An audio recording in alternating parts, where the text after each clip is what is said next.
ഒരുപാട് കൂളി open air ആണേ. Open എയറിൽ ഇടാണ്ട് അല്ലപ്പനും ഇവിടെ കൂട്ടിലിരിപ്പുണ്ട്. മിത്തുമ്പോ ഓപ്പൺ എയറിൽ കുളി.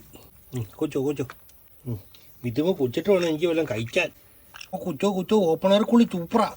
കൊച്ചോ ഇവിടെ കൈ കൂടെ കൊത്തിപ്പറിച്ചാളാ. സ്റ്റാച്ചു ആയിപ്പോയി. സ്റ്റാച്ചു വെള്ളം കണ്ട നമ്മൾ സ്റ്റാച്ചു. കണ്ടോടാ കല്ലപ്പ ഞങ്ങൾ കുച്ച കണ്ടോടാ. കലപ്പൻ്റെ കൂടിൻ്റെ വേണ്ട കയറി കുറച്ച് നേരം. ഉണങ്ങണം ഇങ്ങനെ ഉണങ്ങാൻ പറ്റിയല്ല. ഇങ്ങോട്ട് വാ, ഞാൻ നോക്കാം. കൂടിൻ്റെ അകത്ത് കയറി ഉണങ്ങാം. വലിയ വേറെ പറ്റികൾ വരും. എന്നിട്ട് ഞാൻ ഇറക്കാം. കയറുന്നു. ഇടുക്കി ആയതുകൊണ്ട് കുളിയിൽ എക്സെപ്ഷൻ തന്നിരിക്കുന്നു എനിക്കും നിനക്കും.